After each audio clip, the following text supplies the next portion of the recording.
Hello students, welcome to Pharmacy Notes by UVS. Today we discuss part 6 of rheology.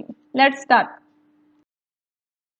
अपन अभी तक बात की कि विस्कोसिटी क्या है, विस्कोसिटी कितने तरीके की होती है, विस्कोसिटी को कौन कौन से फैक्टर अफेक्ट करते हैं। बट अगर अपने को किसी लिक्विड की विस्कोसिटी निकालनी है तो अपन किस तरीके से निकालेंगे, तो उसके लिए भी कुछ पॉइंट्स हैं like method to determine viscosity, यानी कि कौन कौन से मेथड्स हैं जिससे अपन विस्कोसिटी किसी भी लिक्विड की डिटरमाइन कर सकते हैं। अब विस्कोसिटी है लिक्विड की दो तरीके की हो सकती है, न्यूटोनियन एंड नॉन न्यूटोनियन। तो इंस्ट्रूमेंट भी उस तरीके के आएंगे, न्यूटोनियन टाइप ऑफ लिक्विड के लिए and non Newtonian type of liquid की विस्कोसिटी चेक करने के लिए। तो according to rates of shear and system properties, जो इंस्ट्रूमेंट हैं वो दो तरीके से डिवाइड किए गए हैं, single point and multi point. Single point instrument तो वो हैं जो एक पर्टिकुलर पॉइंट, एक पर्टिकुलर स्ट्रेस पे विस्कोसिटी को दे सकते हैं, यानी कि जो न्यूटोनियन लिक्विड हैं उनके बारे में ये बात कर सकता है। या फिर ये कह दो कि भाई सिंगल पॉइंट्स के अंदर जो न्यूटोनियन लिक्विड है उनकी विस्कोसिटी अपन डिटरमाइन कर सकते हैं। टाइप की बात करें तो दो तरीके के होते हैं, capillary viscometer and falling sphere viscometer. Capillary viscometer भी दो तरीके के रहेंगे, Oswald viscometer and suspended level viscometer. While multi point की बात करें तो मल्टी पॉइंट यानी कि डिफरेंट डिफरेंट पॉइंट पे डिफरेंट रेट ऑफ शेयर पे विस्कोसिटी को डिटेक्ट कर सकता है। ये न्यूटोनियन एंड नॉन न्यूटोनियन दोनों ही तरीके के लिक्विड की विस्कोसिटी चेक करने के लिए यूज किया जाता है। अब non Newtonian type of liquid की बात की, यानी कि मल्टी पॉइंट की बात की, उसका मतलब जैसे कि अपन कोई भी एक सस्पेंडिंग एजेंट की बात कर रहे हैं, अब वो अगर एट रेस्ट है तो उसके अंदर कोई भी शेयर स्ट्रेस नहीं होगा, कोई अपने को फोर्स नहीं लगाना पड़ेगा, उस टाइम पे उसकी विस्कोसिटी क्या है। जब अपन उसको शेक किया बोतल से या पोर किया तब उसकी विस्कोसिटी क्या है। या पर्टिकुलर कोई लोशन है या सस्पेंशन है, जब अपने इसको बॉडी पे अप्लाई किया तब उस पर कौन सा शेयर रेट लगाकर अपन उसको फैला रहे हैं। यहाँ तीनों की जगह अलग अलग अपन शेयर स्ट्रेस लगाएंगे, उसकी विस्कोसिटी पे क्या फर्क पड़ता है वो चीज़ें मल्टी पॉइंट विस्कोमीटर से पता चलती हैं। इसमें बात करें तो ये भी दो तरीके के रहेंगे, cup and bob and corn plate. एक और होता है ब्रुकफील्ड विस्कोमीटर, वो भी मल्टी पॉइंट का ही टाइप है, वो स्पिंडल टाइप ऑफ विस्कोमीटर होता है। सबसे पहले बात करते हैं सिंगल पॉइंट विस्कोमीटर की, कैपिलरी विस्कोमीटर। कैपिलरी विस्कोमीटर की बात करें तो कैपिलरी विस्कोमीटर में यहाँ पे ऑसवर्ड विस्कोमीटर के बारे में अपन डिस्कस करेंगे। ऑसवर्ड विस्कोमीटर क्या है, ये the viscosity of Newtonian liquid can be determined by measuring the time required for the liquid to pass between two marks. जो ऑस्ट्रल विस्कोमीटर है वो इस तरीके का आता है, इसके अंदर अपन क्या करते हैं, जो भी अपने को लिक्विड की विस्कोसिटी चेक करनी है उस लिक्विड को अपन इसके अंदर फिल कर देते हैं।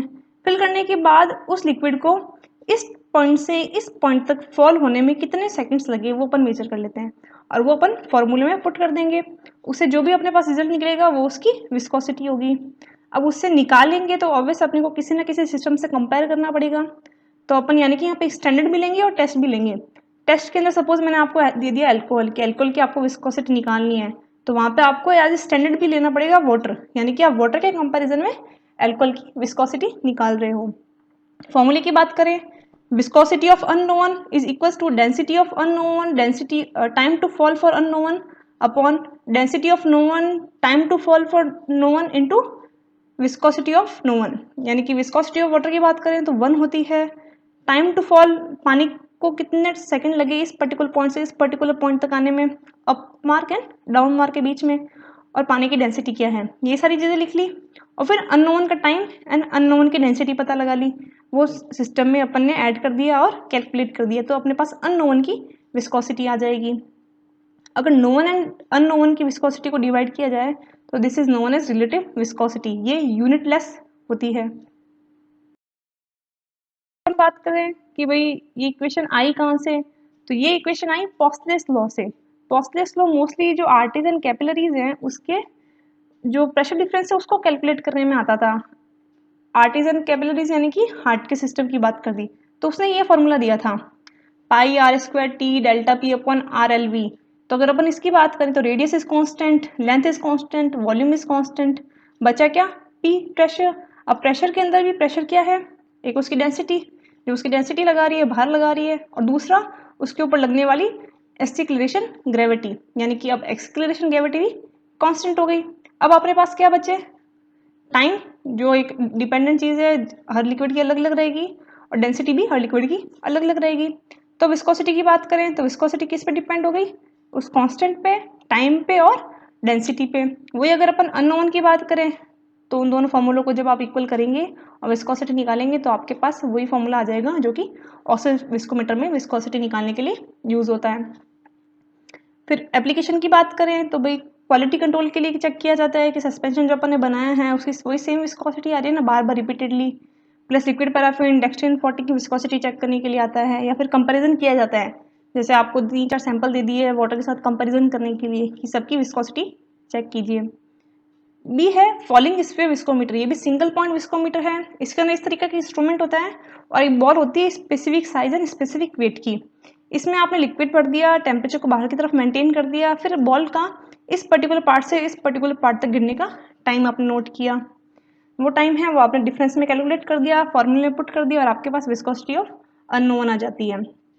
In this, a glass of steel ball rolls down an almost vertical glass tube containing test liquid as known constant temperature। यानी कि इसके अंदर एक स्टील बॉल होती है जो कि नीचे की तरफ वर्टिकली आएगी और वो एक पर्टिकुलर लिक्विड के लिए टेस्ट की जाती है कांस्टेंट टेम्परेचर पे। The time for the ball to fall between two marks are A and B is accurately measure and repeated several time.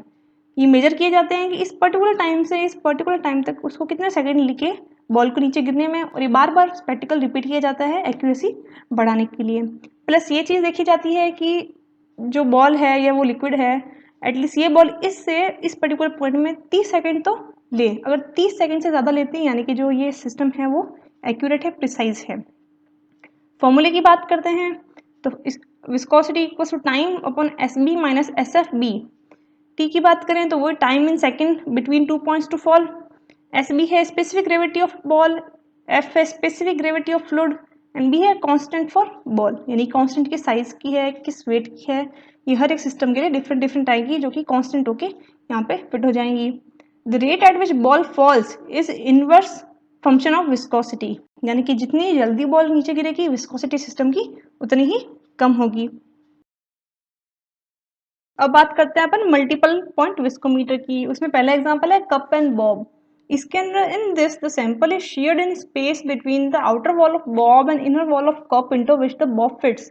यानी कि जो बॉब और कप है इसके अंदर बॉब को कप के अंदर फिट कर दिया जाता है और उसमें जो शेयर स्ट्रेस है वो लगा के सिस्टम की विस्कोसिटी चेक की जाती है। अब बॉब मूवेबल है या कप मूवेबल है उसके आधार पर इसको दो भागों में बांट दिया गया है। First is Couette type and second one is Searle type. Couette type में जो कप है वो रोटेट करेगा एंड वाइल शर्ले टाइप में bob is rotated. Cup type में एग्जांपल है MacMichael viscometer and bob में एग्जांपल है रोटो विस्कोमीटर एंड स्ट्रॉमर। इसके अंदर the test sample is place in the space between the cup and bob and allow to reach temperature equilibrium. यानी कि जो भी टेस्ट सैंपल है, जो भी लिक्विड है जिसकी विस्कोसिटी चेक करनी है वो यहाँ फिल कर दिया जाता है बॉब एंड कप के बीच में, और जो बाहर से टेम्परेचर है वो मेंटेन किया जाता है। उसके बाद the weight is placed on hanger, एक पर्टिकुलर वेट प्रेस कर दिया जाता है हैंगर के ऊपर and time required for the bob to make 100 revolutions is recorded. Bob को 100 बार रोटेट किया जाएगा, 100 रिवोल्यूशन दिए जाते हैं और वो 100 रिवोल्यूशन पर्टिकुलर वेट के साथ करने में उसको कितना समय लगा वो नोट कर लिया जाता है। अब जो लगने वाला समय है वो तो हो गया उसका शेयर रेट इन सेकेंड्स, और जो लगाने वाला वेट है जो अपन ने उसके ऊपर भार लगाया और जो बार बार अपन चेंज करके अगेन रोटेशन देख रहे हैं वो उसका हो गया टॉर्क। टॉर्क को अपन ने कह दिया shear stress. Shear stress and share rate के बीच में एक पर्टिकुलर ग्राफ प्लॉट होगा अकॉर्डिंग टू द रीडिंग्स। उससे अपन को पता चलेगा कि जो नॉन न्यूटोनियन लिक्विड है वो डायलेटेंट है, सूडो प्लास्टिक है या फिर प्लास्टिक है। जो भी रीडिंग्स आती है वो अपन इस फॉर्मूले में पुट कर देंगे और उसके आधार पे कर्व क्रिएट किया जाता है। Formula is angular viscosity is divided equals to 1 upon viscosity temperature या टॉर्क अपॉन 4 नीटा 4 pi H 1 upon R B square minus 1 upon R C square.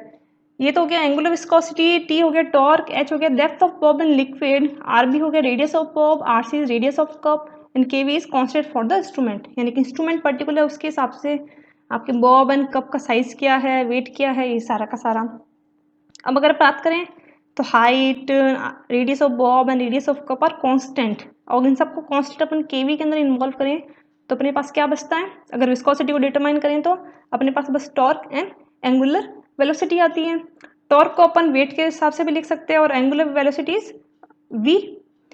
ये हो गया आपका viscosity for cup and Bob. वही अगर प्लास्टिक विस्कोसिटी निकालनी हो तो उसको यील्ड वैल्यू से माइनस कर दो। WF is the yield value for plastic viscosity. Next अपन बात करें कॉर्न एंड प्लेट की। अब कप एंड बॉब में क्या दिक्कत थी, उसमें प्लग फ्लो बहुत आता था। जैसे ही आप बॉब को ऊपर और नीचे करोगे सिस्टम की विस्कोसिटी में अल्टरनेस आएगी, तो उसको रिड्यूस करने के लिए corn and plate viscometer use किया जाने लगा। उसके अंदर क्या रहता है, the sample is placed at the centre of the plate, centre के अंदर यहाँ पे सिस्टम को प्लेस कर दिया जाएगा, which is then raise into position under the cone. Sample is sheared in the narrow gap between the stationary plate and the rotating cone, यानी कि जो स्टेशनरी प्लेट है और जो रोटेटिंग कॉर्न है इसके बीच में जो सैंपल है वो प्लेस कर दिया जाएगा और उसके ऊपर एक शेयर स्ट्रेस लगाया जाएगा।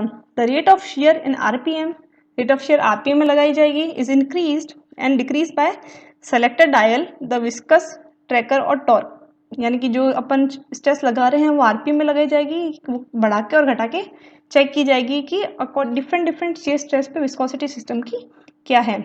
और जो शेयरिंग स्ट्रेक होगा उसे अगेन अपन टॉर्क में लेंगे according to the weight, and produce on the cone is read on the indicator scale. एक पर्टिकुलर इंडिकेटर स्केल के ऊपर रिजल्ट बार बार शो होते रहेंगे कि विस्कोसिटी सिस्टम की क्या है।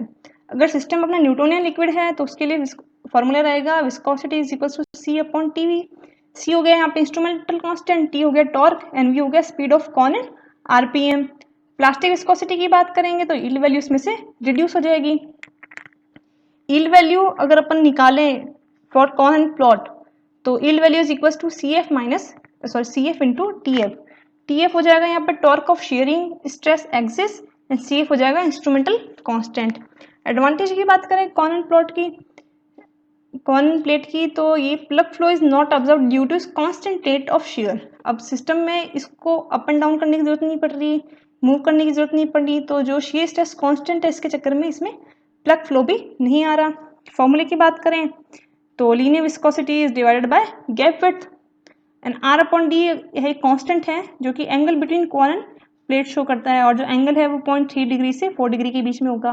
दूसरा एडवांटेज ये है कि कप एंड बॉब में 30 to 50 ml का सैंपल चाहिए था, वाइल कॉर्न एंड प्लेट में ओनली 0.1 से 0.2 सैंपल पे ही विस्कोसिटी को अपन डिटरमाइन कर सकते हैं, यानी कि वेस्टेज ऑफ सैंपल बिल्कुल नहीं है। ये एग्जाम्पल कॉर्न एंड प्लेट का फेराइटी शेलर टाइप ऑफ इंस्ट्रूमेंट का है। I hope you understand and enjoy the video. Please like, share and subscribe. Thank you.